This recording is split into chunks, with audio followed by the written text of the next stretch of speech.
वंदन अनेक बार सर्व कला समरथ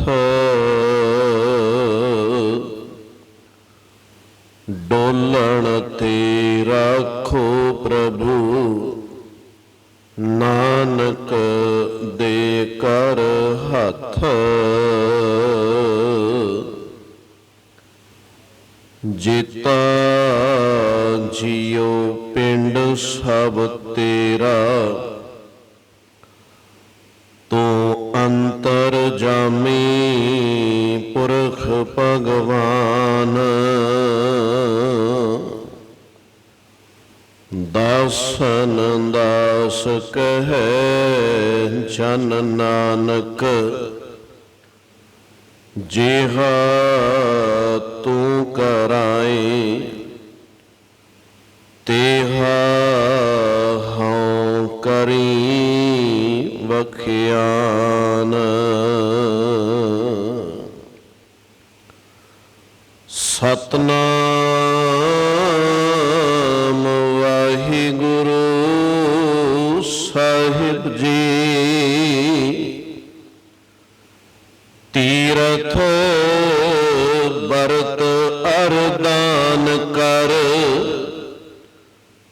मन में धरे गुमान नानक ने फल जात ते ज्यों कुंचर इशनान सिर कंपियो पग डगमगे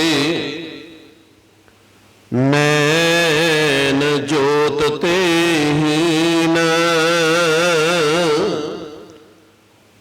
कहो नानक ए बिद भई तऊ ना हर रस लीन निज कर देखियो जगत में को काहू को नाहे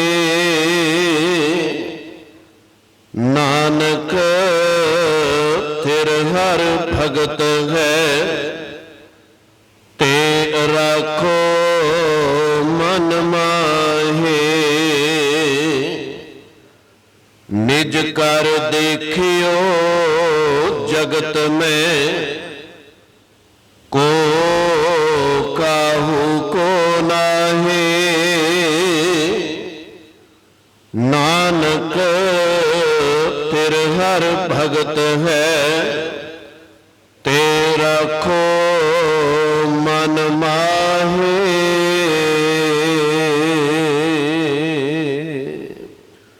वाहिगुरु जी का खालसा वाहिगुरु जी की फतेह। परम सन्मान योग जुग हो जुग अटल सतगुरु तन तन गुरु ग्रंथ से महाराज जी दी पावन पवित्र हजूरी अंदर सुबाई मान कोई बैठे गुरु सवारी सत संगी जनो वडभागी हो सतगुरां दी अपार बख्शिश रहमत दा सदका अमृत वेले दे दीवाना अंदर जुड़ बैठ नितनेम बाणी दा जाप सिमरन सतगुरु जी दी बख्शिश रहमत सदका कीता के सतगुरु कृपा करन गाविया सुनिया थाई पै जाई। साहिब सतगुरु गुरु नानक साहिब जी दे नौवें स्वरूप साहिब सतगुरु गुरु तेग बहादुर साहिब जी तिन्हां दा 400 साला आगमन पुरब इस पावन दिहाड़े नूं समर्पित सतगुरु जी दी पावन बाणी विचों साहिब जी दे दर्शन दीदार सतगुरु जी दी इस पावन विचार सिद्धांत नूं समझण दा पिछले दिनों तो आप यतन कर रहे हैं।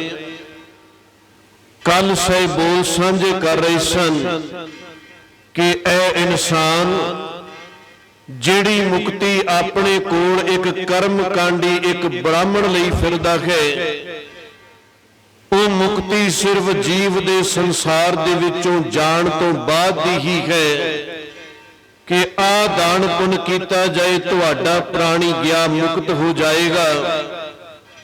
पर इस मुक्ति नूं सतगुरु दा घर प्रवान नहीं करदा।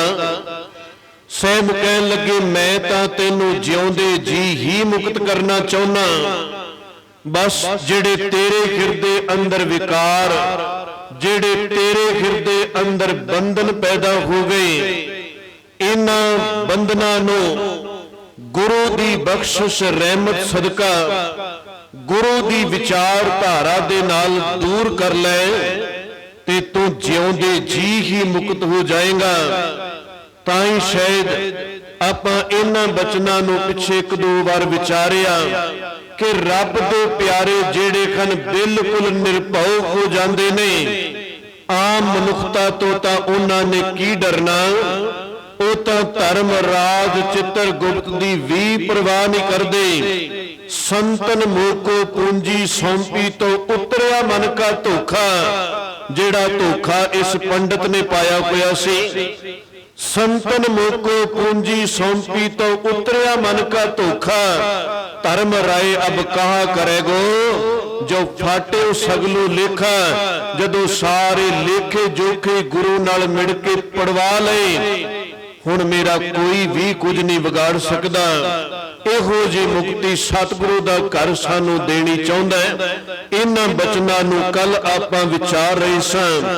ਅੱਜ ਸਾਹਿਬ ਜੀ ਅਗਲੇ ਇਹਨਾਂ 3 ਸ਼ਲੋਕਾਂ ਅੰਦਰ ਜੋ ਆਪਾਂ ਪਾਠ ਰੂਪ ਅੰਦਰ ਸਰਵਣ ਕੀਤੇ ਨੇ, ਇਹਨਾਂ ਵਿੱਚ ਕੀ ਬਖਸ਼ਿਸ਼ ਰਹਿਮਤ ਵਰਤਾ ਰਹੇ ਨੇ। ਵਿਚਾਰ ਆਰੰਭਨ ਤੋਂ ਪਹਿਲਾਂ ਅਸੀਸ ਬਖਸ਼ਦੇ ਹੋਏ ਰਸਨਾ ਨੂੰ ਪਵਿੱਤਰ ਕਰਦਿਆਂ ਪਿਆਰ ਸਤਿਕਾਰ ਨਾਲ ਉਚਾਰਨ ਕਰੋ ਜੀ, ਸਤਨਾਮ ਵਾਹਿਗੁਰੂ ਜੀ।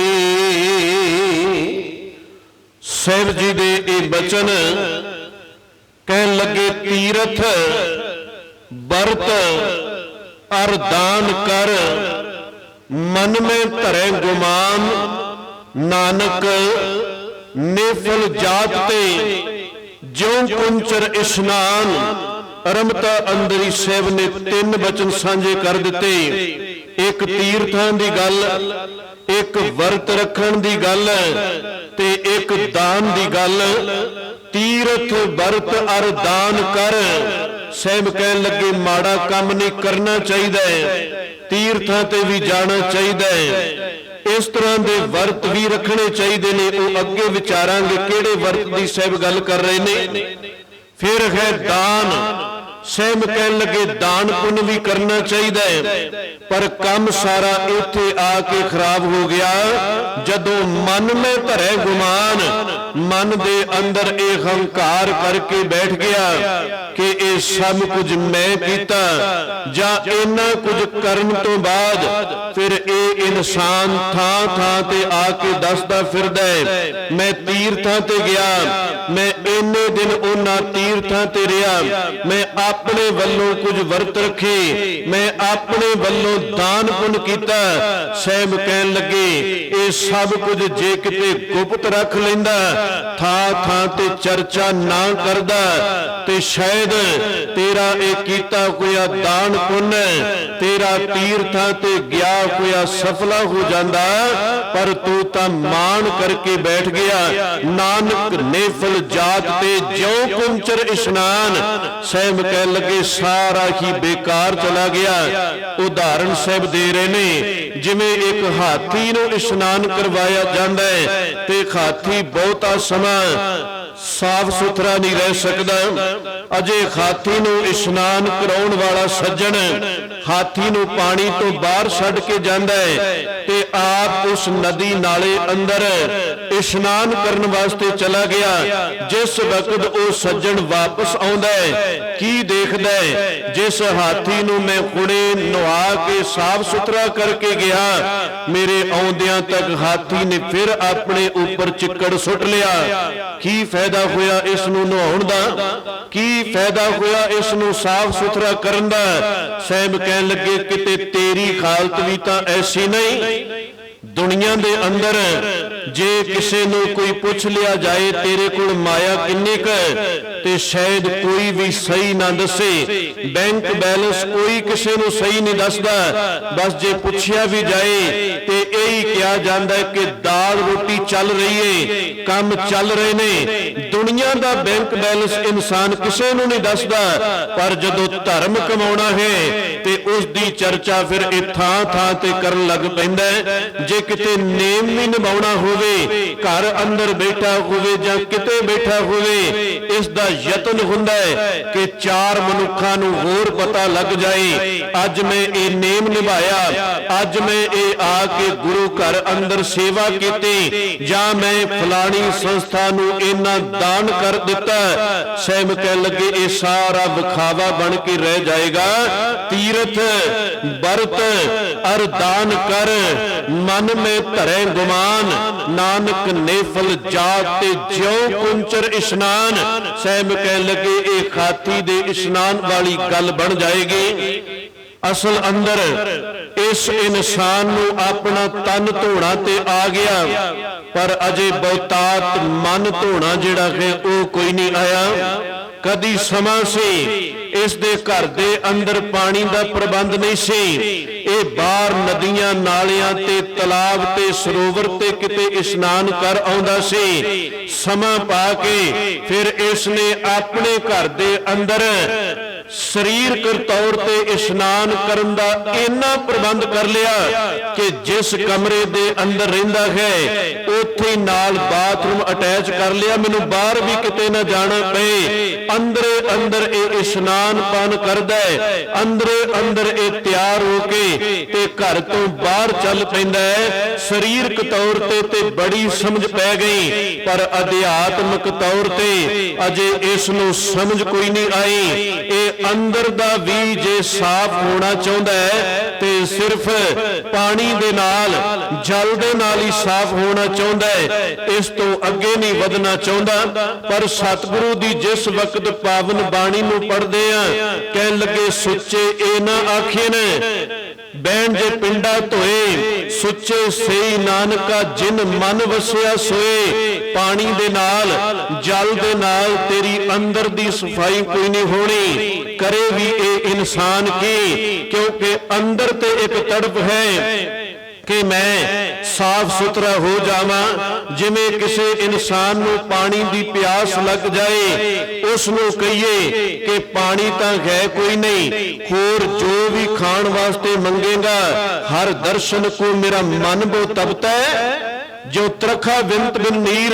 ਗੁਰੂ ਰਾਮਦਾਸ ਪਾਤਸ਼ਾਹ ਨੇ ਇਹ ਬੋਲ ਸਾਂਝੇ ਕੀਤੇ ਕਿ ਹੋਵੇ ਪਾਣੀ ਦੀ ਪਿਆਸ ਤੇ ਪਦਾਰਥ ਉਸ ਦੇ ਕੋਲ ਬਹੁਤਾਤ ਦੁਨੀਆ ਦੇ ਲਿਆ ਕੇ ਰੱਖ ਦਈਏ ਕਿ ਇਹਨਾਂ ਪਦਾਰਥਾਂ ਦੇ ਵਿੱਚੋਂ ਸੁੱਖ ਮਾਣ ਲੈ, ਪ੍ਰਸ਼ਾਦਾ ਛਕ ਲੈ, ਪਰ ਤੈਨੂੰ ਪਾਣੀ ਨਹੀਂ ਮਿਲੇਗਾ। ਤੇ ਗੁਰੂ ਰਾਮਦਾਸ ਪਾਤਸ਼ਾਹ ਕਹਿਣ ਲੱਗੇ, ਉਸ ਇਨਸਾਨ ਦੀ ਕਦੀ ਵੀ ਤ੍ਰਿਪਤੀ ਨਹੀਂ ਹੋਣੀ। ਪ੍ਰਸ਼ਾਦਾ ਭਾਵੇਂ 2-4 ਦਿਨ ਨਾ ਮਿਲੇ ਇਹ ਇਨਸਾਨ ਕੱਢ ਸਕਦਾ ਹੈ, ਪਰ ਪਾਣੀ ਤੋਂ ਬਿਨਾ ਕੋਈ ਬਹੁਤਾ ਸਮਾਂ ਨਹੀਂ ਨਿਕਲਦਾ। ਸ਼ਾਇਦ ਇਸੇ ਕਰਕੇ ਸਾਹਿਬ ਨੇ ਕਿਹਾ, ਪਹਿਲਾਂ ਪਾਣੀ ਜੀਉ ਹੈ, ਜਿਤ ਹਰਿਆ ਸਭ ਕੋਏ। ਪਾਣੀ ਪਹਿਲਾਂ ਚਾਹੀਦਾ ਹੈ, ਪਦਾਰਥ ਭਾਵੇਂ ਪ੍ਰਸ਼ਾਦਾ ਭਾਵੇਂ ਬਾਅਦ ਅੰਦਰ ਮਿਲ ਜਾਏ। ਹੁਣ ਜਿਸ ਇਨਸਾਨ ਦੇ ਅੰਦਰ ਰੱਬ ਨੂੰ ਮਿਲਣ ਦੀ ਇੱਕ ਤੜਫ ਪੈਦਾ ਹੋਈ, ਉਸ ਇਨਸਾਨ ਦੇ ਨਾਲ ਵੀ ਕੁਝ ਇਸੇ ਤਰ੍ਹਾਂ ਹੀ ਹੋਇਆ। ਉਸ ਦੇ ਅੰਦਰ ਪਿਆਸ ਤਾਂ ਹੈ, ਪਰ ਕਰਮ ਕਾਂਡੀ ਜਿਹੜਾ ਵਿੱਚ ਪੰਡਤ, ਜਿਹੜਾ ਵਿੱਚ ਬ੍ਰਾਹਮਣ ਸੀ, ਉਸ ਨੇ ਹੋਰ ਹੀ ਭਰਮਾਂ ਦੇ ਅੰਦਰ, ਹੋਰ ਹੀ ਐਸੇ ਜਾਲ ਦੇ ਅੰਦਰ ਪਾ ਦਿੱਤਾ। ਬਸ ਤੂੰ ਇਸ਼ਨਾਨ ਕਰੀ ਜਾ, ਅੰਦਰ ਗਿਆਨ ਲੈਣ ਦੀ ਲੋੜ ਕੋਈ ਨਹੀਂ। ਜੇ ਅੰਦਰ ਕਿਤੇ ਗਿਆਨ ਆ ਗਿਆ ਤੇ ਪੰਡਤ ਨੂੰ ਆਪਣਾ ਡਰ ਕਿ ਬਾਅਦ ਅੰਦਰ ਇਸ ਨੇ ਮੇਰੀ ਬਾਤ बात कोई नहीं पुछनी। शायद उन्होंने अपने धार्मिक ग्रंथ भी इसे करके संस्कृत के अंदर ही लिख दिते कि आम मनुखता नूं पता ही कोई ना लगे, रब दे बारे कोई जान ही ना सके, ते लोकां नूं उन्होंने शूद्र दी न्याय कह दिता कि जे ये ज्ञान लैके साडे सामने खड़े हो गए ते फिर इन्हां ने सिर चुक लेना है, साडी किसी ने बात कोई नहीं पुछनी। ये गुरु नानक साहब दा घर है जिसने चुक के लिया के हर मनुख नूं एक थां ते लिया के बराबर खड़ा कर दिता। इत्थे कोई भी उच्चा अते नीवा रहन ही कोई ना दिता, पर वो कर्म कांडी पंडित जिहड़ा है वो अपने बराबर इस मनुखता नूं खड़े नहीं सी होण देना चाहुंदा। वो विद्या वाले पासे तो भी पिछे रखना चाहुंदा सी ते वो अध्यात्मक मार्ग विच भी पिछे रखना चाहुंदा है कि बस तीर्थ इशनान करी जाओ, इस तो अगे वध के ज्ञान लैण दी तुहानू लोड़ कोई नहीं। साहब जी ने पावन बाणी अंदर फिर इसका बड़ा जिक्र किया। कहन लगे ऐ इंसान मैं तैनूं समझाउणा चाहुंदा कि जे बाहरी तौर ते किते भी मैल लग गई, किते भी तो किसी प्रकार गंदा हो गया ते तू पानी दे नाल साफ हो सकदा है। मैं नहीं कहंदा कि पानी दे नाल तन साफ नहीं हुंदा, जदों भी तन दी गंदगी साफ होनी है ते गुरु नानक साहब कहन लगे पानी दे नाल ही होनी है। इथों तक साहब कहन लगे जे तेरे घर दे अंदर परिवार के बच्चे हन, रात का समा होवे दिन का समा होवे, बच्चे किते आराम करदे करदे जिस बैड दे ऊपर लेटे हुए ने हो सकदा है उत्थे बाथरूम भी कर देण, पर हुण ओ कपड़े ओ बिस्तर भी पानी दे नाल ही साफ होना है, जेड़ा तन शरीर तेरा ये भी पानी नाल साफ होना है। घर दे वस्त्र कपड़े जे गंदे हो गए ते इन्हां ने भी पानी दे नाल ही साफ होना है। ते जे तू कहे कि हुण अंदर दी सफाई भी पानी दे नाल हो जाए, साहब कहन लगे नहीं ये कोई नहीं हो सकदा। इस वास्ते तां फिर तैनूं गुरु की विचार लैनी पेगी, गुरु दा ज्ञान तैनूं लैना पेगा, तां जाके अंदर दी सफाई होनी है। इन्हां बचनां नूं आप जी ने खुणे पढ़िया। जपजी साहिब दी 20 नंबर पौड़ी अंदर साहिब जी ये बोल सांझे करके हटे ने कि भरिए मत पापां के संग ओ धोपै नामे के रंग। साहिब कहन लगे भरिए हथ पैर तन दे, जो पहले बचन आए भरिए हथ पैर तन दे। अगे जाके लगे मूत पलीती कपड़ हुए दे साबुन लइए ओ धोए, भरिए मत पापां के संग ओ धोपै। हुण साहब ने नहीं कहा कि पानी दे नाल साफ हो जाएगी, ओ धोपै नामे के रंग। अंदर दी सफाई जिहड़ी है वो पानी दे नाल नहीं, वो जदों भी सफाई होनी है वो गुरु दे ज्ञान दे नाल ही सफाई होवेगी। अंदर दियां सफाइयां कदे सरोवर दे जल दे नाल नहीं खोया करदियां, सतगुरु दी पावन बाणी विचों अगवाई लैके ही आपां इह सारी गल सांझी कर रहे हैं, क्योंकि साडे इस सिੱਖੀ दे वेड़े अंदर भी कर्म कांड जिहड़े हन वो बड़े आ चुके ने। साहब कहन लगे तीर्थां ते जाण वालिया मैं तैनूं रोकदा नहीं, तू तीर्थां ते जा, परिवार नूं लैके जा, बच्चियां नूं लैके जा, उथों दे इतिहास बारे तैनूं समझ पै जाए। पर जे तू कहे कि मैं अपनियां बुराइयां जिहड़ियां मेरे अंदर हन तीरथ ते गया, मैं इशनान पान कीता, एक बार उन्हां बुराइयां नूं उतारिया ते आउंदियां सार फिर ओही कुकर्म शुरू कर दिते, ते साहब कहन लगे फिर ये तीर्थ जिहड़े हन तेरा कुछ भी नहीं सवार सकदे, क्योंकि तू अपने आप नूं ते बदलना ही कोई ना चाहया। साहब कहन लगे अंतर मैल जे तीर्थ नहावे तिस बैकुंठ ना जाना। भगत कबीर साहब जी ये अगवाई कर रहे ने, सतगुरु दी पावन बाणी विचों बोल सांझे कर रहे हैं। अंतर मैल जे तीर्थ नहावे तिस बैकुंठ ना जाना, लोक पति ने कशु न होवे ना ही राम आना, पूजो राम एक ही देवा साचा नावन गुर की सेवा। अगे जाके साहब कह लगे जल कै मज्जन जे गत होवे नित नित मेंढक नहावे जैसे मेंढक तैसे ओए नर फिर जोनी आवे मनो कठोर मरै बनारस नरक न बांचिया जाए हर का संत मरै खडंबे ता सगली सैन तराई दिनस न रहन वेद नहीं शास्त्र तहां बसै निरंकारा कै कबीर नर तिसै ध्यावो बावरिया संसारा। ऐ कमले संसार रब नूं चेते कर ताकि अंदर दियां बुराइयां तेरियां चलियां जांदियां।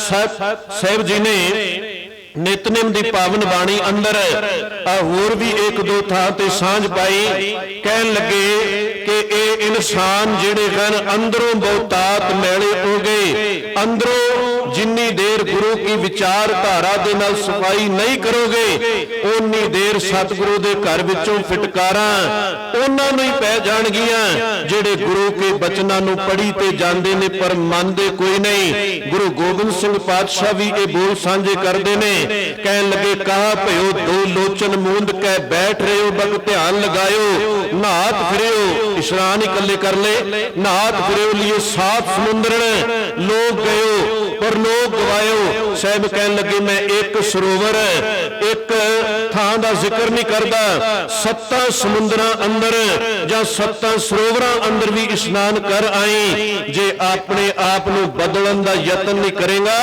ते इह सरोवर तेरा जां इह तीरथ तेरा कुछ नहीं सवार सकदे। दो तीन गंगा नदियां जिहड़ियां ने इस मनुखता ने बड़ियां पवित्र मन लईआं ते उन्हां दो तिन्नां दा ही जिक्र सतगुरु जी ने पावन बाणी अंदर कर दिता। और महाराष्ट्र दी धरती ते पैदा हुए भगत नामदेव जी जिहड़े हिंदू धर्म दे विच ही पैदा हुए ने जिन्हां नूं सच दी समझ आ जाए फिर वो चाहुंदे ने कि इस मनुखता नूं भी ज्ञान दे दिता जाए इन्हां नूं भी समझा दिता जाए उस दे विचों आपां भी कुछ पिछे नहीं रहिंदे असीं भी कर्म कांड करदे हां। मैं भगत जी दे बोलां राहीं इह गल सांझी करन लगा जिथे हजूर साहब की धरती ते जाने ते असीं गोदावरी नदी नूं बड़ा पवित्र मनदे हां उत्थे जाके इशनान पान कीते जे अंदर दी बुराई कोई नहीं त्यागी ते नदी दा जल भी की करेगा। भगत जी ने पावन बाणी अंदर बोल सांझे कीते कहन लगे गंगा गया गोदावरी तिन्ने नदियां लोग पवित्र मनदे ने पर सतगुरु पावन बाणी अंदर की कह रहे ने मैं जिक्र कर रहा कल्ले मत्थे ना टेकी जाइए सतगुरु दी पावन बाणी नूं पढ़न दा भी यतन करिए तां साडे भरम दूर होने ने नहीं ते असीं भी उन्हां लोकां वांग कर्म कांड कर करके बस वापस मुड़ी जावांगे। साहब कह रहे ने गंगा गया गोदावरी संसार के काम इस अंदर इशनान पान करना भगतां दा काम नहीं संसारी लोकां दा काम है जिन्हां नूं समझ नहीं पई। गंगा गया गोदावरी संसार के काम नारायण सो प्रसन्न हुए ता सेवक नामा। साहब कहन लगे असीं तां रब दे सेवक हां जे रब साडे उपर प्रसन्न होए ते प्रसन्न किवें होना है जदों अंदर गुरु के ज्ञान नूं लेके जावांगे नहीं ते सब कुछ पढ़ी जाने सब कुछ सुनी जाने और कई बार अद्धी पंक्ति पढ़ के भी साडे वास्ते भुलेखे खड़े हो जाते ने। पिछे भी आपां ये बचन सांझे कर रहे सां कि जिन्नी देर पूरे शब्द नूं नहीं विचारांगे उन्नी देर सतगुरु दे सिद्धांत दी सानू समझ नहीं पैनी। जिस वक्त असिद्ध गोष्ठ दी पावन बाणी गुरु नानक साहब जी दी चर्चा सिद्ध पुरुषां दे नाल होई बड़े ओ सूझवान सन साडे ते सवाल ही जिहड़े हन उन्हां अंदर कोई दम नहीं हुंदा पर उन्हां ने 64 तो ऊपर सवाल जिहड़े हन ओ कल्ले मन दे नाल ही संबंधित गुरु नानक साहब जी दे नाल सांझे कीते हन ते एक थां ते ओ जिक्र करदे ने और उसे विचों अद्धी पंक्ति लैके साडे भी कुछ भुल्लड़ लोक जदों यात्रा ते जांदे ने जे ट्रैक्टर ट्राली ते जा रहे ने ते उत्थे बैनर बना के ला देणगे जे ट्रक ते जा रहे ने बस ते जा रहे ने ओदे अगे बैनर बना के एक पंक्ति लिख देणगे कि तीर्थ नहाइए सुख फल पाइए मैल ना लागै काई ਹੁਣ ਇੰਨੇ ਕੁ ਬਚਨ ਪੜਾਂਗੇ ਤੇ ਇਸ ਤਰ੍ਹਾਂ ਹੀ ਲੱਗਦਾ ਹੈ ਕਿ ਸਾਹਿਬ ਜੀ ਨੇ ਕਹਿ ਦਿੱਤਾ ਬਸ ਤੀਰਥਾਂ ਤੇ ਇਸ਼ਨਾਨ ਕਰੋ, ਤੁਹਾਡੀ ਮੈਲ ਸਾਰੀ ਉਤਰ ਜਾਏਗੀ। ਤੀਰਥ ਨਹਾਈਐ ਸੁਖ ਫਲ ਪਾਈਐ, ਮੈਲ ਨਾ ਲਾਗੇ ਕਾਈ। ਹੁਣ ਇੰਨੇ ਕੁ ਬਚਨ ਪੜਦੇ ਆ ਤੇ ਵਾਕਈ ਭੁਲੇਖਾ ਲੱਗ ਜਾਂਦਾ ਹੈ ਕਿ ਗੁਰੂ ਸਾਹਿਬ ਹੀ ਇਹ ਗੱਲ ਕਹਿ ਰਹੇ ਨੇ। ਪਰ ਜਦੋਂ ਇਸ ਪੂਰੇ ਸ਼ਬਦ ਨੂੰ ਦੇਖਦੇ ਆ ਤੇ ਗੁਰੂ ਸਾਹਿਬ ਗੱਲ ਕੁਝ ਹੋਰ ਸਾਂਝੀ ਕਰ ਰਹੇ ਨੇ। ਸਾਹਿਬ ਕਹਿੰਦੇ ਇਹ ਮੈਂ ਨਹੀਂ ਕਹਿ ਰਿਹਾ, ਮੇਰੇ ਨਾਲ ਜਿਹੜੇ ਸਿੱਧ ਪੁਰਸ਼ ਚਰਚਾ ਕਰ ਰਹੇ ਨੇ ਇਹ ਉਹ ਆਪਣਾ ਸਿਧਾਂਤ ਜਿਹੜਾ ਸਾਂਝਾ ਕਰ ਰਹੇ ਨੇ ਕਿ ਖਾਟੀ ਬਾਟੀ ਨੀਂਦ ਨਾ ਆਵੇ, ਪਰ ਕਰ ਚਿੱਤ ਨਾ ਡਲਾਈ। ਹਾਟੀ ਬਾਟੀ ਰਹਿ ਨਿਰਾਲੇ, ਰੂਖ ਬਿਰਖ ਉਦਿਆਨੇ, ਕੰਧ ਮੂਲ ਆਹਾਰੋ ਖਾਈਐ। ਉਹ ਆਪਣਾ ਸਿਧਾਂਤ ਸਾਂਝਾ ਕਰ ਰਹੇ ਨੇ। ਕੰਧ ਮੂਲ ਆਹਾਰੋ ਖਾਈਐ, ਔਦੂ ਬੋਲੇ ਗਿਆਨੇ। ਤੀਰਥ ਨਹਾਈਐ ਸੁਖ ਫਲ ਪਾਈਐ, ਮੈਲ ਨਾ ਲਾਗੇ ਕਾਈ। ਤੇ ਅਗਲਾ ਬਚਨੇ ਗੋਰਖ ਪੂਤ ਲੋਹਾ ਰੀਪਾ ਬੋਲੇ। ਇਹ ਨਹੀਂ ਕਿਹਾ ਕਿ ਗੁਰੂ ਨਾਨਕ ਸਾਹਿਬ ਬੋਲੇ, ਗੋਰਖ ਦਾ ਚੇਲਾ ਲੋਹਾ ਰੀਪਾ ਗੁਰੂ ਨਾਨਕ ਸਾਹਿਬ ਦੇ ਨਾਲ ਇਹ ਗੱਲ ਸਾਂਝੀ ਕਰ ਰਿਹਾ ਹੈ। ਹੁਣ ਪੂਰਾ ਸ਼ਬਦ ਵਿਚਾਰ ਰਹੇ ਤੇ ਪਤਾ ਲੱਗ ਰਿਹਾ ਹੈ ਕਿ ਗੋਰਖ ਪੂਤ ਲੋਹਾ ਰੀਪਾ ਬੋਲੇ। ਕੀ ਬੋਲ ਰਿਹਾ ਹੈ ਕਿ ਤੀਰਥ ਨਹਾਈਐ ਸੁਖ ਫਲ ਪਾਈਐ, ਮੈਲ ਨਾ ਲਾਗੇ ਕਾਈ। ਇਹ ਸਾਡਾ ਸਿਧਾਂਤ ਹੈ ਕਿ ਅਸੀਂ ਖੱਟੀਆਂ, ਅਸੀਂ ਘਰ-ਬਾਰ, ਅਸੀਂ ਬਰਤਨ ਸਭ ਕੁਝ ਤਿਆਗ ਕੇ ਅਸੀਂ ਜੰਗਲਾਂ ਦੇ ਅੰਦਰ ਆਣ ਬੈਠੇ। ਹਾਟੀ ਬਾਟੀ ਨੀਂਦ ਨਾ ਆਵੇ। ਫਿਰ ਸਤਿਗੁਰੂ ਅੱਗੇ ਜਾ ਕੇ ਹੋਰ ਕਲੀਅਰ ਕਰਦੇ ਨੇ ਜਦੋਂ ਉਹਨਾਂ ਨੇ ਇਹ ਗੱਲ ਸਾਂਝੀ ਕੀਤੀ ਕਿ ਸਾਡਾ ਸਿਧਾਂਤ ਤੇ ਇਹ ਹੈ, ਅਸੀਂ ਘਰ-ਬਾਰ ਤਿਆਗ ਦਿੱਤਾ, ਬਰਤਨ ਤਿਆਗ ਦਿੱਤੇ, ਅਸੀਂ ਸਭ ਕੁਝ ਤਿਆਗ ਦਿੱਤਾ। ਤੇ ਗੁਰੂ ਨਾਨਕ ਸਾਹਿਬ ਕਹਿਣ ਲੱਗੇ ਜਿਹੜਾ ਕੰਮ ਕਰਨ ਵਾਲਾ ਸੀ ਉਹ ਤੇ ਤੁਸੀਂ ਕੀਤਾ ਹੀ ਕੋਈ ਨਾ। ਹਾਟੀ ਬਾਟੀ ਨੀਂਦ ਨਾ ਆਵੇ, ਰਹਿ ਐ ਇਨਸਾਨ ਖੱਟੀ ਤੇ ਹੀ। ਮੈਂ ਇਹ ਨਹੀਂ ਕਹਿੰਦਾ ਕਿ ਖੱਟੀ ਤਿਆਗ ਦੇ, ਘਰ-ਬਾਰ ਤਿਆਗ ਦੇ, ਬਰਤਨ ਤਿਆਗ ਦੇ, ਸਭ ਕੁਝ ਤੇਰੇ ਕੋਲ ਹੋਣਾ ਚਾਹੀਦਾ ਹੈ। ਹਾਟੀ ਬਾਟੀ ਨੀਂਦ ਨਾ ਆਵੇ, ਪਰ ਕਰ ਚਿੱਤ ਨਾ ਡੁਲਾਈ। ਕਿ ਪਰਾਇਆਂ ਦੇ ਉੱਪਰ ਤੇਰਾ ਚਿੱਤ ਜਿਹੜਾ ਹੈ ਉਹ ਨਾ ਡੋਲਦਾ ਫਿਰੇ, ਰਹਿ ਤੂੰ ਆਪਣੇ ਘਰ ਦੇ ਅੰਦਰ। ਪਰ ਹੁਣ ਉਹ ਪੰਕਤੀ ਪੜ੍ਹ ਕੇ ਤੇ ਸਾਨੂੰ ਭੁਲੇਖਾ ਲੱਗੀ ਜਾ ਰਿਹਾ ਹੈ। ਪਰ ਸਤਿਗੁਰੂ ਕਹਿੰਦੇ ਨਹੀਂ, ਇਹ ਮੇਰੇ ਬਚਨ ਨਹੀਂ। ਗੋਰਖ ਪੂਤ ਲੋਹਾ ਰੀਪਾ ਬੋਲੇ, ਜੋਗ ਜੁਗਤ ਵਿਦ ਸਾਈ। ਕਿ ਇਹ ਜੋਗਰੀਆਂ ਦੀ ਜਿਹੜੀ ਵਿਧੀ ਹੈ ਉਹ ਹੈ। ਔਰ ਜਪਜੀ ਸਾਹਿਬ ਦੇ ਅੰਦਰ ਵੀ ਇੱਕ ਬਚਨ ਐਸਾ ਆਮ ਗੱਡੀਆਂ ਦੇ ਉੱਪਰ ਇਹ ਲਿਖਿਆ ਮਿਲ ਜਾਂਦਾ ਹੈ, ਇਹ ਪੇ ਦਾਤ ਤੇਰੀ ਦਾਤਾਰ। ਬਸ ਇੰਨਾ ਕੁ ਬਚਨ ਅਸੀਂ ਲਿਖ ਲਿਆ। ਪਰ ਇਸ ਤੋਂ ਪਹਿਲਾਂ ਸਤਿਗੁਰੂ ਕੁਝ ਹੋਰ ਕਹਿਣਾ ਚਾਹੁੰਦੇ ਨੇ। ਕੀਤੀਆਂ ਦੁੱਖ ਭੂਖ ਸਦ ਮਾਰ, ਇਹ ਪੇ ਦਾਤ ਤੇਰੀ ਦਾਤਾਰ। ਕਿ ਰੱਬ ਦੇ ਪਿਆਰੇ ਇਹ ਕਹਿੰਦੇ ਨੇ ਕਿ ਜੀਵਨ ਅੰਦਰ ਸੁੱਖ ਵੀ ਆਉਣਾ ਹੈ, ਜੀਵਨ ਦੇ ਅੰਦਰ ਦੁੱਖ ਵੀ ਆਉਣਾ ਹੈ। ਰੱਬ ਦੇ ਪਿਆਰੇ ਇਹ ਤੇਰੀ ਦਾਤ ਮੰਨ ਕੇ ਸੁੱਖ ਨੂੰ ਵੀ ਖੰਡਾ ਜਾਂਦੇ ਨੇ ਤੇ ਉਹ ਦੁੱਖ ਨੂੰ ਵੀ ਖੰਡਾ ਜਾਂਦੇ ਨੇ। ਸਤਿਗੁਰੂ ਦੀ ਵਿਚਾਰ ਨੂੰ ਆਪਾਂ ਸਮਝਣ ਦਾ ਯਤਨ ਕਰੀਏ। ਤੀਰਥ ਵਰਤ ਅਰਦਾਨ ਕਰ, ਮਨ ਮੇ ਧਰੇ ਗੁਮਾਨ। ਨਾਨਕ ਨੇਫਲ ਜਾਤ ਤੇ ਜੋ ਕੁੰਚਰ ਇਸ਼ਨਾਨ। ਸਾਹਿਬ ਕਹਿਣ ਲੱਗੇ ਸਭ ਕੁਝ ਤੇਰਾ, ਇਹ ਹਾਥੀ ਦੇ ਇਸ਼ਨਾਨ ਵਰਗਾ ਹੀ ਬਣ ਕੇ ਰਹਿ ਜਾਏਗਾ। ਭਾਈ ਗੁਰਦਾਸ ਜੀ ਨੇ ਵੀ ਜ਼ਿਕਰ ਕੀਤਾ, ਕਹਿਣ ਲੱਗੇ ਸਤਿਗੁਰ ਤੀਰਥ ਛੱਡ ਕੇ 68 ਤੀਰਥ ਨਹਾਵਣ ਜਾਹੀ। 68 ਤੀਰਥਾਂ ਤੇ ਤੁਰਿਆ ਫਿਰਦਾ, ਕਦੇ ਗੁਰੂ ਕੇ ਗਿਆਨ ਨੂੰ ਵੀ ਅੰਦਰ ਲੈ ਕੇ ਆਉਣ ਦਾ ਯਤਨ ਕਰ। ਤੇਰੇ ਸਰੀਰ ਦੀ ਸਾਫ਼ ਸਫਾਈ ਹੋਣੀ ਚਾਹੀਦੀ ਏ, ਗੁਰੂ ਨਹੀਂ ਰੋਕਦਾ। ਕਰ ਇਸ਼ਨਾਨ ਸਿਮਰ ਪ੍ਰਭ ਆਪਣਾ, ਮਨ ਤਨ ਭਏ ਅਰੋਗਾ। ਕੋਟ ਬਿਗਲ ਲਾਤੇ ਪ੍ਰਭ ਸ਼ਰਣਾ, ਪ੍ਰਗਟੇ ਭਲੇ ਸੰਜੋਗਾ। ਪਰ ਜੇ ਤੂੰ ਕਹੇ ਕਿ ਬਸ ਤੀਰਥਾਂ ਦਾ ਜਲ ਜਿਹੜਾ ਮੈਨੂੰ ਸਦੀ ਮੁਕਤ ਕਰ ਦੇਗਾ ਤੇ ਆ ਕੇ ਉਹੀ ਬੁਰਾਈਆਂ ਫਿਰ ਚੁੱਕੀ ਫਿਰੇ, ਤੇ ਸਤਿਗੁਰੂ ਕਹਿੰਦੇ ਹਾਥੀ ਦਾ ਹੀ ਇਸ਼ਨਾਨ ਮੈਨੂੰ ਲੱਗ ਰਿਹਾ ਹੈ। ਸਤਿਗੁਰ ਤੀਰਥ ਛੱਡ ਕੇ 68 ਤੀਰਥ ਨਹਾਵਣ ਜਾਹੀ। ਬਗਲ ਸਮਾਦ ਲਗਾਏ ਕੈ ਜਿਉ ਜਲ ਜਨਤਾ ਕੁਟ ਕੁਟ ਖਾਹੀ। ਹਸਤੀ ਨੀਰ ਨਵਾਲੀਨ ਬਾਹਰ ਨਿਕਲ ਖੇ ਉਡਾਈ। ਨਦੀ ਨ ਡੁੱਬੈ ਤੁੰਬੜੀ, ਤੀਰਥ ਵਿਸ ਨਿਵਾਰੈ ਨਾਹੀ। ਪੱਥਰ ਨੀਰ ਪਖਾਲੀਐ, ਚਿੱਤ ਕਠੋਰ ਨ ਭਿੱਜੈ ਗਾਹੀ। ਸਾਹਿਬ ਕਹਿਣ ਲੱਗੇ ਮਨਮੁਖ ਇਸੇ ਤਰ੍ਹਾਂ ਭਰਮਾਂ ਦੇ ਅੰਦਰ ਪਿਆ ਹੋਇਆ ਥਾਂ ਥਾਂ ਤੇ ਤੁਰਿਆ ਫਿਰਦਾ ਹੈ ਕਿ ਇਸ਼ਨਾਨ ਜਿਹੜਾ ਹੈ ਇਹ ਸੱਜਣ ਠੱਗ ਵਰਗੇ ਨਹੀਂ ਸਨ ਕਰਦੇ, ਉਹ ਵੀ ਤੇ ਨਿਤ ਇਸ਼ਨਾਨ ਕਰਕੇ ਸਮੇਂ ਸਿਰ ਬੈਠ ਜਾਂਦਾ ਹੋਵੇਗਾ ਕਿ ਹੁਣ ਯਾਤਰੀ ਆਉਣ ਵਾਲੇ ਨੇ, ਕਿਵੇਂ ਆਏ ਹੋਏ ਅਮੀਰ ਯਾਤਰੀ ਨੂੰ ਠੱਗ ਲੈਣਾ, ਲੁੱਟ ਲੈਣਾ, ਮਾਰ ਦੇਣਾ, ਸਭ ਕੁਝ ਉਸ ਦਾ ਖੋਹ ਲੈਣਾ। ਇਸ਼ਨਾਨ ਤੇ ਉਹ ਵੀ ਕਰੀ ਜਾਂਦਾ ਹੋਵੇਗਾ। ਇਹ ਇਨਸਾਨ ਇਸ ਤਰ੍ਹਾਂ ਦਾ ਇਸ਼ਨਾਨ ਜਿਹੜਾ ਹੈ ਉਹ ਸਤਿਗੁਰੂ ਦੇ ਘਰ ਅੰਦਰ ਪ੍ਰਵਾਨ ਕੋਈ ਨਹੀਂ। ਆਪਣੇ ਆਪ ਨੂੰ ਬਦਲਣ ਦਾ ਯਤਨ ਕਰ, ਨਹੀਂ ਤੇ ਇਹ ਤੇਰਾ ਕੀਤਾ ਹੋਇਆ ਇਸ਼ਨਾਨ ਰੱਬ ਦੇ ਘਰ ਦੇ ਅੰਦਰ ਪ੍ਰਵਾਨ ਕੋਈ ਨਹੀਂ ਹੋਣਾ। ਸਰੀਰ ਦੀ ਸਫਾਈ ਦੇ ਨਾਲ ਨਾਲ ਮਨ ਦੀ ਸਫਾਈ ਵੀ ਕਰ, ਤੇ ਉਹ ਹੋਣੀ ਹੈ ਗੁਰੂ ਦੇ ਗਿਆਨ ਦੇ ਨਾਲ। ਜਿਸ ਦਿਨ ਤੈਨੂੰ ਗਿਆਨ ਆ ਗਿਆ, ਜਿਸ ਦਿਨ ਗੁਰੂ ਕੇ ਬਚਨਾਂ ਨੂੰ ਕਿਤੇ ਸਮਝਣ ਦੀ ਜਾਚ ਆ ਗਈ, ਫਿਰ ਭਗਤਾਂ ਨੇ ਜ਼ਿਕਰ ਕੀਤਾ, ਕਹਿ ਲੱਗੇ ਦੇਖੋ ਭਾਈ ਗਿਆਨ ਕੀ ਆਈ ਆਂਦੇ, ਸਭੈ ਉਡਾਨੀ ਭ੍ਰਮ ਕੀ ਟਾਟੀ, ਰਹਿ ਨਾ ਮਾਇਆ ਬਾਂਦੇ, ਦੋ ਚਿੱਤੇ ਕੀ ਦੋਇ ਥੋਨ ਗਿਰਾਨੀ, ਮੋਹ ਬਲੇਂਡਾ ਟੂਟਾ, ਤਿਸਨਾ ਸ਼ਾਨ ਪਰੀ ਧਰ ਉੱਪਰ, ਦੁਰਮਤ ਭਾਂਡਾ ਫੂਟਾ।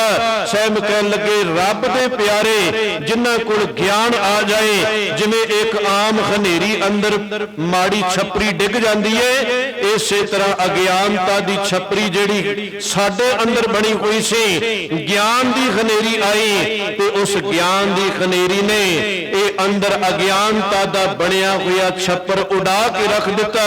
ਤੇ ਜੇ ਇਹ ਸਾਰਾ ਕੁਝ ਕਰਨ ਤੋਂ ਬਾਅਦ ਫਿਰ ਉਸੇ ਤਰ੍ਹਾਂ ਕਰੀ ਜਾਈਏ ਤੇ ਭਗਤ ਪਰਮਾਨੰਦ ਜੀ ਫਿਰ ਜ਼ਿਕਰ ਕਰਦੇ ਨੇ, ਕਹਿਣ ਲੱਗੇ ਤੈਂ ਨਰ ਕਿਆ ਪੁਰਾਣ ਸੁਣ ਕੀਨਾ। ਜਿਵੇਂ ਆਪਾਂ ਕਿਸੇ ਨੂੰ ਕਹਿ ਦਿੰਨੇ ਆ ਫਿਟੇ ਮੂੰਹ, ਇੰਨਾ ਸਮਝਾਇਆ ਗੱਲ ਫਿਰ ਵੀ ਕੋਈ ਨਾ ਸਮਝ ਲੱਗੀ, ਭਗਤ ਜੀ ਵੀ ਇਸੇ ਤਰ੍ਹਾਂ ਜ਼ਿਕਰ ਕਰ ਰਹੇ ਨੇ, ਤੈ ਨਰ ਕਿਆ ਪੁਰਾਣ ਸੁਣ ਕੀਨਾ, ਅੰਨ ਪਾਵਨੀ ਭਗਤ ਨੇ ਉਪਜੀ ਭੂਖੈ ਦਾਨ ਨਾ ਦੀਨਾ, ਕਾਮ ਨਾ ਬਿਸਰਿਓ ਕ੍ਰੋਧ ਨਾ ਬਿਸਰਿਓ, ਸਭ ਕੁਝ ਸੁਣ ਸੁਣਾ ਕੇ ਵੀ ਕਾਮ ਨਾ ਬਿਸਰਿਓ, ਕ੍ਰੋਧ ਨਾ ਬਿਸਰਿਓ, ਲੋਭ ਨਾ ਛੋਟਿਓ ਦੇਵਾ, ਪਰ ਨਿੰਦਾ ਮੁਖ ਤੇ ਨੇ ਛੋਟੀ, ਨੇ ਫਲ ਭਈ ਸਭ ਸੇਵਾ, ਤੇਰੇ ਕੀਤੀ ਹੋਈ ਸੇਵਾ, ਤੇਰੇ ਕੀਤੇ ਹੋਏ ਦਾਨ ਪੁੰਨ, ਤੇਰਾ ਇਸ਼ਨਾਨ ਸਭ ਕੁਝ ਬੇਕਾਰ ਚਲਾ ਗਿਆ, ਕਿਉਂਕਿ ਆਪਣੇ ਆਪ ਨੂੰ ਤੇ ਬਦਲਿਆ ਹੀ ਕੋਈ ਨਾ। ਸਹਿਬ ਕਹਿਣ ਲੱਗੇ ਤੀਰਥ ਵਰਤ ਅਰ ਦਾਨ ਕਰ, ਮਨ ਮੈਂ ਧਰੇ ਗੁਮਾਨ, ਵਰਤ ਰੱਖਣ ਵਾਲਿਆ ਜਿਹੜੇ ਵਰਤ ਤੂੰ ਰੱਖੀ ਫਿਰਦਾ, ਬਹੁਤਾਤ ਸਾਡੀਆਂ ਮਾਤਾਵਾਂ ਭੈਣਾਂ ਇਹ ਵਰਤ ਰੱਖਦੀਆਂ ਨੇ, ਖਾਸ ਕਰਕੇ ਕਿ ਪਤੀ ਦੀ ਉਮਰ ਲੰਬੀ ਹੋ ਜਾਏ, ਪਰ ਸਤਿਗੁਰੂ ਕਹਿੰਦੇ ਜਿੰਨੇ ਸਵਾਸ ਲਿਖੇ ਹੋਏ ਨੇ ਇਹ ਤੇ ਅੱਗੇ ਪਿੱਛੇ ਕੋਈ ਨਹੀਂ ਹੋਣੇ, ਜਿੰਨਾ ਮਰਜੀ ਕੋਈ ਯਤਨ ਕਰੀ ਜਾਏ, ਜੋ ਹੋਣਾ ਹੈ ਉਹ ਹੋ ਕੇ ਰਹਿਣਾ। ਜਿਸ ਕੀ ਪੂਜੈ ਔਦ, ਡਾਕਟਰ ਵੀ ਉੱਥੇ ਕੀ ਕਰ ਸਕਦਾ ਜਿਹਦਾ ਸਮਾਂ ਹੀ ਆ ਜਾਏ, ਜਿਸ ਕੀ ਪੂਜੈ ਔਦ ਤਿਸੈ ਕੌਣ ਰਾਖਈ, ਵੈਦਿਕ ਅਨੇਕ ਉਪਾਵ ਕਹਾਂ ਲੋ ਭਾਖਈ। ਜਿੰਨੇ ਮਰਜੀ ਕੋਈ ਵੈਦ ਯਤਨ ਕਰੀ ਜਾਏ, ਜਿਸ ਦਾ ਸਮਾਂ ਹੀ ਲਿਖਿਆ ਹੋਇਆ ਹੈ, ਅੱਗੇ ਸਵਾਸ ਜਾ ਹੀ ਨਹੀਂ ਸਕਦੇ, ਤੇ ਤੇਰਾ ਰੱਖਿਆ ਹੋਇਆ ਵਰਤ ਕੀ ਕਰੇਗਾ। ਇਹ ਪਰਮ ਭੁਲੇਖਿਆਂ ਦੇ ਵਿੱਚੋਂ ਨਿਕਲ ਜਾਈਏ। ਪ੍ਰਸ਼ਾਦਾ ਪਾਣੀ ਕਿਸੇ ਜਾਨਵਰ ਕਿਸੇ ਪਸ਼ੂ ਨੇ ਨਹੀਂ ਖਾਣਾ, ਪ੍ਰਸ਼ਾਦਾ ਪਾਣੀ ਮਨੁੱਖ ਵਾਸਤੇ ਤਿਆਰ ਕੀਤਾ ਗਿਆ, ਤੇ ਮਨੁੱਖ ਹੀ ਔਰਤਾਂ ਹੀ ਇਸ ਪ੍ਰਸ਼ਾਦੇ ਦਾ ਤਿਆਗ ਕਰੀ ਫਿਰਦੀਆਂ ਨੇ। ਇਸ ਪ੍ਰਸ਼ਾਦੇ ਨੂੰ ਕੌਣ ਖਾਏਗਾ। ਛੋੜੈ ਅੰਨ ਕਰੇ ਪਖੰਡ, ਨਾ ਉਹ ਸੁਹਾਗਣ ਨਾ ਉਹ ਰੰਡ। ਸਹਿਬ ਕਹਿਣ ਲੱਗੇ ਮੇਰੇ ਘਰ ਅੰਦਰ ਉਹ ਪ੍ਰਵਾਨ ਨਹੀਂ। ਹਾਂ ਕੋਈ ਇਸ ਸਰੀਰ ਦੇ ਅੰਦਰ ਤਕਲੀਫ ਹੋਵੇ, ਕੋਈ ਕਸ਼ਟ ਹੋਵੇ, ਪ੍ਰਸ਼ਾਦਾ ਪਾਣੀ ਛੱਡ ਦੇਣਾ ਇਹ ਵੱਖਰੀ ਗੱਲ ਹੈ, ਪਰ ਜੇ ਇਸ ਦੇ ਪਿੱਛੇ ਭਰਮ ਕੰਮ ਕਰ ਰਿਹਾ ਹੈ ਕਿ ਮੇਰੇ ਪਤੀ ਦੀ ਆਰਜਾ ਲੰਬੀ ਹੋ ਜਾਏ ਜਾਂ ਕਿਸੇ ਹੋਰ ਕਾਰਨ ਕਰਕੇ ਵਰਤ ਰੱਖਿਆ ਹੋਇਆ ਹੈ, ਤੇ ਇਹ ਤੇਰੇ ਭਰਮ ਹਨ। ਮੈਂ ਨਹੀਂ ਕਹਿ ਰਿਹਾ, ਸਤਿਗੁਰੂ ਇਹ ਸਾਰੀਆਂ ਗੱਲਾਂ ਦਾ ਖੁਲਾਸਾ ਕਰ ਰਹੇ ਨੇ। ਹਾਂ ਜੇ ਵਰਤ ਰੱਖਣਾ ਹੈ ਗੁਰਮਤਿ ਦੇ ਅਨੁਸਾਰ, ਕਾਮ ਦਾ ਰੱਖ, ਕ੍ਰੋਧ ਦਾ ਰੱਖ, ਲੋਭ ਮੋਹ ਹੰਕਾਰ ਈਰਖਾ ਦਵੈਸ਼ ਨਿੰਦਿਆ, ਦੂਜਿਆਂ ਦੀਆਂ ਨਿੰਦਿਆ ਕਰਨ ਵਾਲਿਆ। ਭਾਈ ਗੁਰਦਾਸ ਜੀ ਕਹਿੰਦੇ ਆਪਣੇ ਆਪ ਦੀ ਕਿਤੇ ਨਿੰਦਿਆ ਕਰ, ਤੇਰੇ ਤੇ ਆਪਣੀ ਔਗਣ ਕੋਈ ਨਹੀਂ ਮੁੱਕਦੇ, ਦੂਸਰਿਆਂ ਦੇ ਕਿੰਨਾਂ ਦੇ ਔਗਣ ਫੋਲਦਾ ਫਿਰਦਾ। अंदर झाती मार के एक गल कह खाओ अपराधी गुनाहगार हो बेमुख मंदा चोर यार जुआर हो पर कर जो खंदा निंदक दुष्ट हराम खोर ठग देष्ट गंदा काम क्रोध मद लोभ मोह हंकार करंदा विश्वास घाती अकिरत कण में को न रखंदा सिमर मुरीदा ढाडिया सतगुर बख्शंदा इन्ने औगण अंदर हन पर कह लगे जे गुरु नूं सिमरेगा ते गुरु तेरे सारे औगणा दे ऊपर पर्दा पा देगा। अगला बचन है दान साहब कह लगे दान भी करना है ते कर मैं रोकदा नहीं पर दान करके भी हंकार ना करी जाए ते दान भी उथे करी जिथे जरूरत है। पिछे विचार रहे सा कि अकली साइम सेवी है अकली पाइए मान अकली पढ़ के बूझिए अकली कीचे दान अकल दे नाल दान कर जिथे लोड़ है उथे जाके दे आते चंगा ते जे पहले ही कोई रजिया हुआ है उथे जा जाके कोई एक अद्धा पैकेट दे के तो फोटो खिंचाई जाए ते ये सारा कुछ तेरा भी हंकार ही होवेगा। इस तो अगे तो रब दियां नजरां अंदर प्रवान कोई नहीं होना। समाज भावें परम भुलेखे अंदर पिया कोई थोड़ा बहुता मान दे दे रब दे घर विच बात कोई नहीं पूछी जानी। ये अपने आप अंदर ख्याल करके देख ले तीरथ बरत अर दान कर मन में धरे गुमान जे अंदर गुमान है मैल है हंकार है नानक नेफल जाते ज्यों कुंचर इशनान ये खाती दा इशनान होवेगा। इस तो अगे कुछ भी नहीं। साहब जी ने फिर अगे बोल सांझे कीते कह लगे सिर कंपियो पग डगमगे नैन जोत ते हीन जिस वक्त ए इंसान बुढ़ापे दी आरजा दे अंदर चला जाता है सिर कंपियो कई बार आप देखते हैं कईयां दा हाथ हिलन लग जाणगे कईयां दा सिर थोड़ा थोड़ा हिलन लग जाएगा पर यह इंसान कहता मैं वेला होकर बंदगी करांगा अजे मेरे को घर दियां बड़ियां जिम्मेवारियां अजे मैं बच्चियां नूं विआहना अजे मैं आ काम करना सतगुरु कहंदे काम कोई नहीं तेरे मुकने इसे काम दे विच रह के ही मालक नूं चेते करना पएगा।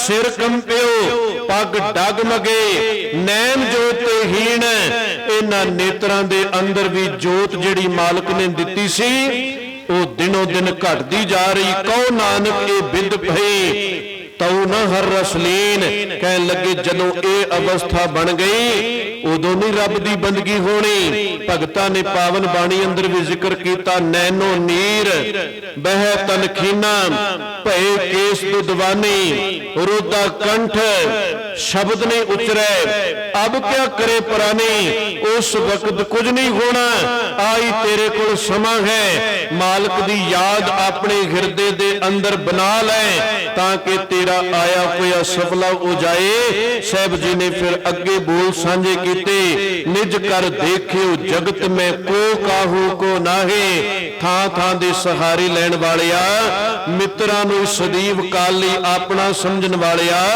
परिवार नूं सदैव काल लई सहारा समझण वालिया जिन्ने दिन शरीर करके चल रहे हैं इन्हां विचों कोई ना कोई साथ दे जाएगा पर जिस दिन इस शरीर विचों आत्मा निकल गई जिन्हां नूं तू अपने कहना जिन्हां नूं प्यारे कहना तिन्हां प्यारियां भाइयां अगे दिता बन बस इन्हां प्यारियां ने चुक के तैनूं अग दे अंदर रख आउणा उस तो पहला पहला गुरु नूं चेते कर ले उस तो पहला पहला अपनी जोत नूं परमात्मा दी इस जोत दे विच मना लै कला गुरपुरब कला ये दिहाड़ियां नूं चेते कर करके ते आपां बचन पढ़ी जाइए कि अज साहब जी दा ज्योति जोत आ गया गुरु साहब संबंधी ही बस पढ़ दईए कि ज्योति जोत रली संपूर्ण थिया राम पर इन्हां बचनां तो सेध लैके असीं अपनी जोत नूं मालक दे विच मिलाउणा सी। गुरु दी जोत ते पहला ही मिली हुई है साडी जोत किते इस मालक दे विच एकमिक हो जांदी जागत जोत जपै निसबासुर एक बिना मन नेक न आने एक तो बिना दूसरे का ख्याल विचों निकल ही जाता जागत जोत जपै निसबासुर एक बिना मन नेक न आने पूर्ण प्रेम प्रतीत सजै प्रतीत बन जाती पूर्ण प्रेम प्रतीत सजै ब्रत गोर मड़ी मठ भूल न माने तीर्थ दान दया तब संजम, एक बिना न एक बसाने, पूर्ण जोत जगह घट में तब खालस, ताहे न खालस जाने।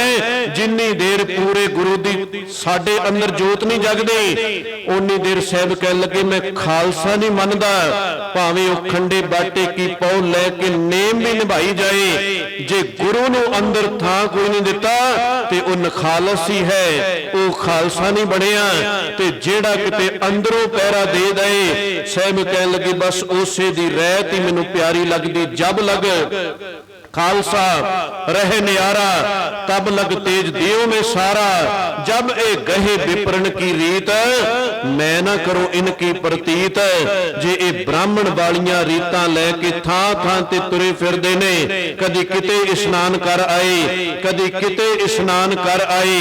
गुरु तो ज्ञान लैके अंदर दा इशनान करवाया ही कोई नहीं। ते साहब कहन लगे ओ मेरियां नजरां अंदर परवान कोई नहीं खोना, परवान ओही है ਜਿਹੜਾ ਗੁਰੂ ਦੇ ਹੁਕਮ ਅੰਦਰ, ਜਿਹੜਾ ਗੁਰੂ ਦੇ ਕਹਿਣੇ ਅੰਦਰ ਆ ਜਾਏਗਾ। ਫਿਰ ਉਹ ਇਸ ਜਗਤ ਦੇ ਅੰਦਰ ਘਰ ਪਰਿਵਾਰ ਦੀਆਂ ਜ਼ਿੰਮੇਵਾਰੀਆਂ ਨੂੰ ਸੰਭਾਲਦਿਆਂ ਮਾਲਕ ਦੇ ਨਾਮ ਦੇ ਨਾਲ ਵੀ ਉਹ ਸਾਂਝ ਪਾ ਜਾਏਗਾ। ਸਤਿਗੁਰੂ ਕਿਰਪਾ ਕਰਨ, ਸਾਹਿਬ ਜੀ ਦੀ ਇਹ ਵਿਚਾਰਧਾਰਾ ਸਾਡੇ ਹਿਰਦਿਆਂ ਦੇ ਅੰਦਰ ਵਸੇ, ਕੱਲਾ ਵਿਖਾਵਾ ਬਣ ਕੇ ਨਾ ਰਹਿ ਜਾਏ। ਕੁਝ ਨਾ ਕੁਝ ਆਪਣੇ ਜੀਵਨ ਦੇ ਅੰਦਰ ਲਿਆਉਣ ਦਾ ਯਤਨ ਕਰੀਏ। ਸਤਿਗੁਰੂ ਕਿਰਪਾ ਕਰਨ, ਭੁੱਲਾਂ ਬਖਸ਼ ਲੈਣੀਆਂ ਜੀ। ਵਾਹਿਗੁਰੂ ਜੀ ਕਾ ਖਾਲਸਾ, ਵਾਹਿਗੁਰੂ ਜੀ ਕੀ ਫਤਿਹ।